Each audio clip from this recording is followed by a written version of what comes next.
Hello students, आज हम admission of partner को कंटिन्यू करेंगे। इसमें हम सीखेंगे पार्टनर्स कैपिटल अकाउंट बनाना। अभी तक हमने सीखा न्यू प्रॉफिट रेशियो निकालना, गुडविल को कैसे ट्रीट करना है, उसके अलावा रिवोल्यूशन अकाउंट और जन रिजर्व को कैसे ट्रीट करना है। अब हम सीखेंगे पार्टनर्स कैपिटल अकाउंट, क्योंकि एग्जाम में जो क्वेश्चन आता है उसके अंदर आपसे वो रिवोल्यूशन अकाउंट पूछता है, पार्टनर्स कैपिटल अकाउंट पूछता है और कभी कभी बैलेंस शीट भी पूछता है। तो आज हम पार्टनर्स कैपिटल अकाउंट बनाएंगे। यहाँ पे चाहे 3 पार्टनर हो या 4 पार्टनर हो, सबका अकाउंट एक साथ बनाना है आपको। कैपिटल का बैलेंस, कैपिटल बढ़ती है तो क्रेडिट और कम होती है तो debit. Rule of capital, capital increase होगी तो क्रेडिट और डिक्रीज होगी तो डेबिट। सबसे पहले यहाँ पर आएगा बाय बैलेंस BD, कैपिटल का ओपनिंग बैलेंस। फिर जन रिजर्व, जो जन रिजर्व हमने पार्टनर्स के अंदर पार्टनर्स को ट्रांसफ़र किया है, ये जन रिजर्व ट्रांसफ़र होता है ओल्ड रेशो में। इसकी एंट्री क्या होती है? जन reserve account debit to A's capital account to B's capital account. Same profit loss account को पार्टनर्स में बांटने की एंट्री, यानी प्रॉफिट एंड लॉस पार्टनर्स को देंगे तो इनकी कैपिटल बढ़ेगी और कैपिटल बढ़ेगी तो क्रेडिट। ये भी किस में देना है आपने? ओल्ड रेशो में। इसकी एंट्री क्या होगी? Profit and loss account debit to A's capital account to B's capital account. फिर WCR पार्टनर्स को बांटेंगे, वो भी ओल्ड रेशो में बटेगा, तो इसकी एंट्री होगी WCR debit to A's capital account to B's capital account. फिर हम इन्वेस्टमेंट फ्लक्चुएशन फंड बांटेंगे, ये भी ओल्ड रेशो में बटेगा। इसको बांटने की एंट्री होगी investment fluctuation fund account debit to A's capital account to B's capital account. उसके अलावा बैलेंस शीट में कुछ लॉस होता है, प्रॉफिट होगा बैलेंस शीट की लायबिलिटी साइड में, जिसको बोलते हैं प्रॉफिट एंड लॉस का क्रेडिट बैलेंस, और लॉस होगा बैलेंस शीट की एसेट साइड में, जो हमको ओल्ड फर्म की बैलेंस शीट दे रखी होगी A एंड B की। तो उस लॉस को भी आपने ओल्ड फर्म यानी A और B की कैपिटल में ट्रांसफ़र करना है। जब लॉस को कैपिटल अकाउंट में ट्रांसफर करेंगे तो AB की कैपिटल कम हो जाएगी, और कैपिटल कम होगी तो कहाँ पर आएगा? ये डेबिट साइड में। तो इस लॉस को बांटने की एंट्री होगी A's capital account debit B's capital account debit to profit and loss account, और ये जाएगा ओल्ड पार्टनर्स में, सेम वही ओल्ड रेशो में। सेम एडवर्टाइजमेंट सस्पेंस अकाउंट, अब ये बांटेंगे, ट्रांसफर करेंगे पार्टनर्स की कैपिटल अकाउंट में, तो ये भी एक तरह से लॉस ही होता है। इससे ही पार्टनर्स कैपिटल कम हो जाएगी और कैपिटल कम होगी तो डेबिट, तो इसकी एंट्री भी बनेगी A capital account debit B's capital account debit to advertisement suspense account. उसके बाद हम बनाते हैं रिवोल्यूशन अकाउंट बेटा। अब रिवोल्यूशन अकाउंट में या तो गेन निकलेगा और या निकलेगा लॉस। गेन हम पार्टनर्स को देंगे तो उनकी कैपिटल बढ़ेगी, और कैपिटल बढ़ने की एंट्री होगी, रिवोल्यूशन बांटने की एंट्री होगी revaluation account debit to A's capital account to B's capital account. ऐसी रिवोल्यूशन का लॉस आएगा तो वो भी A और B की कैपिटल में ट्रांसफर करेंगे, तो उससे A B की कैपिटल कम हो जाएगी। तो लॉस को ट्रांसफर करने की एंट्री होगी A's capital account debit B's capital account debit to revaluation account. चलिए अब हम बात करते हैं, जब नया पार्टनर्स अपने साथ कैपिटल गुडविल लेकर आता है तो पहले वो कैपिटल लेकर आएगा, कैपिटल लाएगा तो उसकी कैपिटल बढ़ेगी और कैपिटल बढ़ेगी तो क्रेडिट। तो यहाँ पे C की कैपिटल लाने की एंट्री होगी bank account debit to C's capital account, तो C की कैपिटल क्रेडिट में आएगा बैंक के नाम से या कैश के नाम से। फिर हम क्या करते हैं कि जब नया पार्टनर्स गुडविल लेकर आता है तो उसको A और B को बांट देते हैं उनके सेक्रीफाइस रेशो में। तो यहाँ जब A और B को देंगे तो AB की कैपिटल बढ़ेगी। तो यहाँ पे प्रीमियम फॉर गुडविल बांटने की एंट्री होगी premium for goodwill account debit to A's capital account to B's capital account, लेकिन ये किस में बढ़ता है? हमारा सेक्रीफाइस रेशो में, और उससे पहला सारा किस में गया था? हमारा ये ओल्ड रेशो में। तो इसकी एंट्री होगी premium for goodwill account debit to A's capital account to B's capital account in sacrifice ratio. हाँ, अगर नया पार्टनर गुडविल लेके नहीं आता तो उस केस में क्या करते हैं? करंट अकाउंट खोलते हैं। तो उस केस में एंट्री होती है C current account debit to A's capital account to B's capital account, और ये करंट अकाउंट फिर बैलेंस शीट की एसेट साइड में जाता है। इसी के अलावा अगर बैलेंस शीट में ओल्ड गुडविल रखी है, फनी बैलेंस शीट आपको दे रखी है, उसमें A B की बैलेंस शीट है, उसमें ओल्ड गुडविल है, गुडविल अपीयर है, कहाँ पे अपीयर होगी? एसेट साइड में। तो मैंने पहले बता चुका हूँ कि जो गुडविल अगर बैलेंस शीट में अपीयर है तो उस पुरानी गुडविल को आपको बुक्स में से राइट ऑफ करना है, मतलब बुक्स में से हटाना है। तो इस गुडविल को बुक्स में से हटाने की एंट्री होगी A's capital account debit B's capital account debit to goodwill account, ये A B की कैपिटल कम हो जाएगी तो A B के डेबिट में आएगा टू गुडविल के नाम से। उसके बाद अगर A और B गुडविल का पैसा, यानी जो C गुडविल लेकर आया हमने A B को दिया, अब A B कई बार क्या करते हैं? गुडविल का कुछ पैसा विड्रॉ कर लेते हैं, अगर ए और बी इस पैसे को विड्रॉ करेंगे तो इससे क्या होगा, ए बी की कैपिटल कम हो जाएगी और फर्म के पास से कैश चला जाएगा। तो इसकी एंट्री क्या बनती है, A is capital account debit, B is capital account debit to cash account. तो यहाँ पे ए बी के डेबिट में आएगा टू कैश के नाम से, यानी विड्रॉ ऑफ गुडविल। उसके बाद ये तीनों साइड, ये साइड बड़ी है, टोटल किया, टोटल यहाँ लिखा, माइनस करके टू बैलेंस सी डी, ये सी डी है और यहाँ पर क्या बन जाएगा, बी। ठीक। हाँ, एक बात और, अगर कैपिटल आर फिक्स तो हमको इसके अंदर पार्टनर्स कैपिटल अकाउंट और दूसरा क्या बनाने पड़ेंगे, पार्टनर्स करंट अकाउंट। तो कैपिटल अकाउंट में सिर्फ ये बैलेंस बी डी और जो सी कैपिटल लेकर आया बस इसकी एंट्री होगी। बाकी general reserve, profit loss, WCR, investment fluctuation fund, revaluation gain, goodwill लाने की एंट्री, गुडविल बांटने की एंट्री, सी करंट की, लॉसेस को राइट ऑफ करने की एंट्री, रिवैल्यूएशन लॉस की एंट्री, गुडविल राइट ऑफ करने की एंट्री, विड्रॉ करने की एंट्री, ये सब किस में जाएगा, करंट अकाउंट में। तो याद रहे, अगर क्वेश्चन में कहता है प्रिपेयर कैपिटल अकाउंट तो फिर हम एक ही अकाउंट बनाएंगे, कुछ ऐसे डाल देंगे। लेकिन बैलेंस शीट के अंदर अगर आपको ए बी के कैपिटल अकाउंट के बैलेंस भी दे रखे हैं और करंट अकाउंट के बैलेंस भी दे रखे हैं, तो इट मीन्स हमको पता चला कि partners fix capital account maintain कर रहे हैं। तो इस केस में दो अकाउंट बनेंगे, एक पार्टनर्स कैपिटल अकाउंट और एक partners current account. Partners capital में सिर्फ ए बी की कैपिटल और जो सी कैपिटल लेकर आए बस उसकी एंट्री होगी।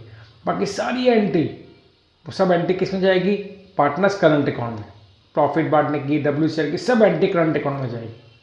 और फिर जब हम नई बैलेंस शीट बनाएंगे तो इसमें ए बी सी की कैपिटल का बैलेंस अलग आएगा और करंट अकाउंट का बैलेंस अलग आएगा। क्लियर। तो ये हमने सीखा पार्टनर्स कैपिटल अकाउंट। अब हम बात करेंगे कैपिटल एडजस्टमेंट। पेपर में कई बार कैपिटल एडजस्टमेंट भी आती हैं। आज हम देखते हैं फर्स्ट स्टेप की एडजस्टमेंट। अब फर्स्ट स्टेप की एडजस्टमेंट में क्या होगा कि आपको नए पार्टनर्स की कैपिटल दे रखी होगी, नए पार्टनर की कैपिटल दे रखी होगी और वो कहेगा कि उस नए पार्टनर की कैपिटल के बेस पर ओल्ड पार्टनर्स की कैपिटल को फिर से रीएडजस्ट करो।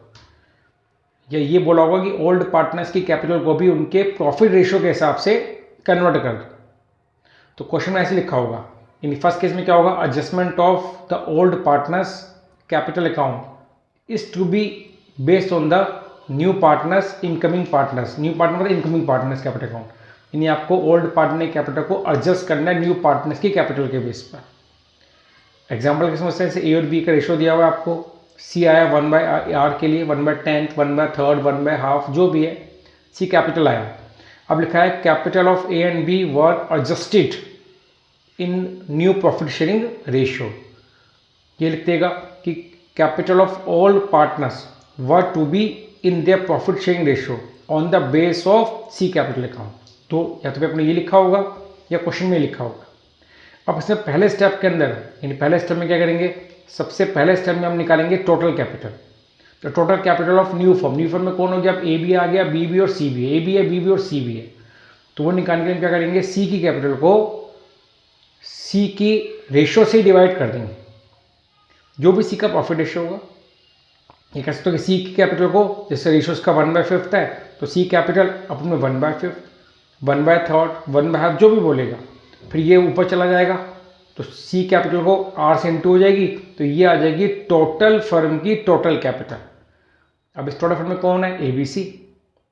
फिर नेक्स्ट स्टेप में क्या करना है कि जो टोटल कैपिटल आई है किसकी, ए की, बी की, सी की, इस टोटल कैपिटल को आपने ए बी सी में बांटना है उनके न्यू रेशियो में। और न्यू रेशियो निकालना मैं आपको ऑलरेडी सिखा चुका हूँ फर्स्ट क्लास में। तो सेकंड केस में हम इस टोटल कैपिटल को ए बी सी के न्यू रेशियो में बांट देंगे और उसके बाद ये बैलेंस शीट के रूप में कैपिटल अकाउंट में चला जाएगा। जब हमने बैलेंस शीट निकाला था अभी, तो बैलेंस शीट के रूप में कैपिटल अकाउंट में चला जाएगा।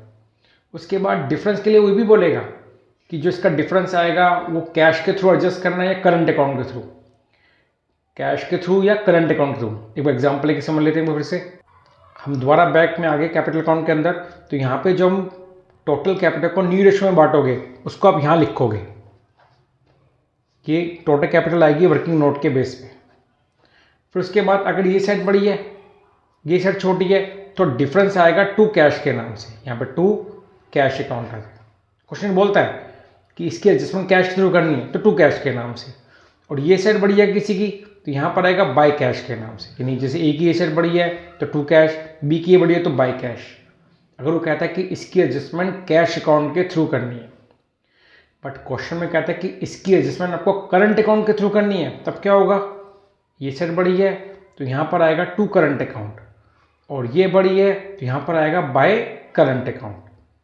ये सेट बड़ी है तो करंट अकाउंट का इस केस में वो क्रेडिट बैलेंस है तो हो जाएगा बैलेंस शीट की लायबिलिटी साइड में, और ये सेट बड़ी है तो करंट अकाउंट का डेबिट बैलेंस है और वो जाएगा ऐसे बाय बी करंट अकाउंट जो भी है वो जाएगा बैलेंस शीट की एसेट साइड में। और अगर हम कैश के बाद बेस पे करें, ये सेट बड़ी है तो यहाँ कैश आता है, मतलब इसकी ओल्ड कैपिटल ज़्यादा है, नई कैपिटल कम है, तो यहाँ पर इतना पार्टनर्स पैसा विड्रॉ कर रहे हैं, इतना पैसा फर्म पार्टनर्स को वापसी कर रही है। और ये सेट बड़ी है यानी यहाँ बाय कैश निकल के आ रहा है, यहाँ कैश निकलने का मतलब पार्टनर्स इतना पैसा फर्म को लाकर देंगे क्योंकि उनकी नई कैपिटल ज़्यादा तय हुई है, पुरानी कैपिटल का हिसाब पता कम बैठ रहा है, तो इतना पैसा फर्म को ला के देंगे, तो ये कैश में ऐड हो जाएगा, वो कैश में से माइनस हो जाएगा। तो ये फर्स्ट केस में क्या होगा कि आपको, तो ये हमारा फर्स्ट केस था, तो फर्स्ट केस में क्या होगा कि आपको नए पार्टनर्स की कैपिटल दे रखी होगी और पुराने पार्टनर्स की कैपिटल को वो फिर से रीएडजस्ट कराएगा, किसके बेस पर, नए पार्टनर्स की कैपिटल के बेस पर। तो इसमें करना क्या है, सबसे पहले आपको निकालनी टोटल कैपिटल, उसके लिए सी की कैपिटल को सी का ही जो प्रॉफिट रेशियो वो से डिवाइड करना है, फिर टोटल कैपिटल आ जाएगी, फिर नेक्स्ट स्टेप में टोटल कैपिटल को अपने न्यू रेशियो में बांट देना। तो ये था हमारा फर्स्ट स्टेप की एडजस्टमेंट। आगे देखते हैं अब हम आते हैं सेकंड टाइप की एडजस्टमेंट। अब सेकंड टाइप की एडजस्टमेंट के अंदर आपको नए पार्टनर्स की कैपिटल नहीं देगा, वो आपको निकालनी पड़ेगी। कैसे निकालोगे वो क्वेश्चन में बोलेगा। पहले केस में केस सेकंड में ऐसे बोलेगा कि calculating the new capital calculating the capital of the new और incoming partner on the base of capital of the old partners. या फिर क्वेश्चन में कहेगा कि C will bring proportionate capital. Proportionate क्या होता है, अपने हिस्से की कैपिटल। या तो कहेगा सी विल ब्रिंग प्रोपोर्शनेट कैपिटल, या क्वेश्चन में कहेगा कि आपको सी की कैपिटल निकालनी है, ठीक, किसके बेस पे, ओल्ड पार्टनर्स की कैपिटल के बेस पर। दो चीज क्वेश्चन में, या तो ये लिखेगा ये लिखेगा। इसमें पहले स्टेप में हम निकालेंगे एज कैपिटल आफ्टर एडजस्टमेंट, सब एडजस्टमेंट करने के बाद, और B's capital after all adjustment, ये उठाएंगे, ए की कैपिटल ये बी की कैपिटल, तो ये आ जाएगा ए और बी की कंबाइंड कैपिटल ऐसे। तो यहाँ पर जैसे इसको हमने ये ए की कैपिटल बंद करके निकालते हैं बैलेंस शीट, ये जो आता निकल के ये इस केस ये इसको बोलते हैं A and B capital after all adjustment. तो सब एडजस्ट करने के बाद, जनरल रिजर्व, प्रॉफिट, डब्ल्यू, सब कुछ बांटने के बाद और सब कुछ माइनस करने के बाद ए और बी की जो कैपिटल आती है इसको बोलते हैं कैपिटल आफ्टर ऑल एडजस्टमेंट। तो पहले स्टेप में हमको निकालना है A's capital after all adjustment और B's capital after all adjustment, ये आगे ए और बी की कंबाइंड कैपिटल। अब आता स्टेप सेकंड के लिए हमको टोटल कैपिटल निकालनी पड़ेगी। इससे प्रीवियस केस में हमने सी की कैपिटल ली थी तो सी का रेशो, अब यहाँ पे हम ए और बी की कंबाइंड कैपिटल लेंगे, तो रेशो भी किसका लेंगे, ए और बी का। तो उसके लिए क्या करना पड़ेगा आपको, एक में से सी का शेयर यानी सी का प्रॉफिट शेयरिंग रेशो माइनस कर देंगे, जिसको हम क्या बोलते हैं, रिमेनिंग शेयर भी।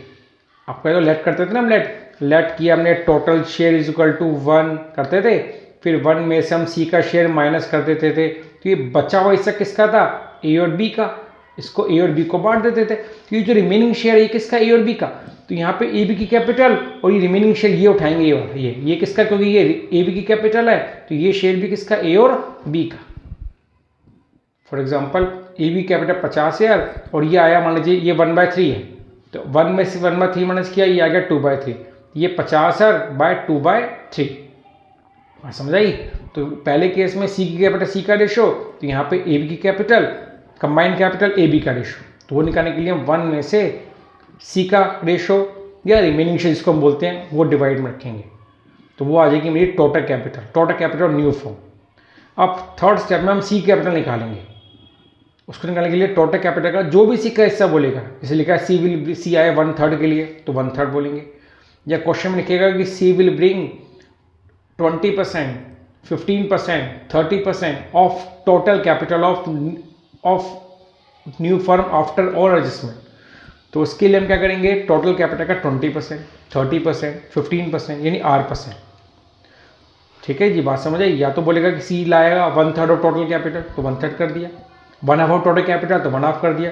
ये लिखा है कि C will bring proportional capital, तो जो सी का रेशो होगा 1/2, 2/3, 1/4, जितना भी सी रेशो के लिए आया है उस रेशो से इनटू करके सी की कैपिटल निकाल लेंगे। और अगर लिखेगा परसेंटेज में देगा तो ऐसा निकालेंगे, और निकाल के कहाँ चला जाएगा ये सी की कैपिटल अकाउंट में बाय कैश या बाय बैंक के नाम से। तो इस केस में ऐसे लिखेगा कि सी लेकर आएगा प्रोपोर्शनल कैपिटल या टोटल कैपिटल के बेस पे सी फर्म को कैपिटल आकर देगा। केस थर्ड, इसमें बोलेगा calculating the capital of the new partners on the base of combined capital. यहाँ पे ए बी का रेशो है, सी आया 1/r के लिए, कह C was to bring in capital equal to r% या 1/r of the combined capital of A and B after all adjustment. तो इसमें क्या बोलेगा वो कंबाइंड कैपिटल, और प्रीवियस केस में क्या बोलेगा टोटल कैपिटल। तो इसमें पहले स्टेप में हम निकालेंगे A's capital after all adjustment, B's capital after all adjustment, वो आ जाएगी ए और बी की कंबाइंड कैपिटल। और स्टेप सेकंड में हम सी की कैपिटल निकालने के लिए जो भी ए बी की कंबाइंड कैपिटल होगी उसका 1/2, 1/3 या फिर परसेंटेज में होगा तो r/100 से इंटू करके सी की कैपिटल निकालना। तो क्वेश्चन बोलेगा कि C will bring 20% of combined capital, तो कंबाइंड कैपिटल 20% कर देंगे। C will bring 1/2 of combined capital, तो कंबाइंड कैपिटल का 1/2 कर देंगे। ये हमारा third case. Bye student, practice करिएगा इसकी।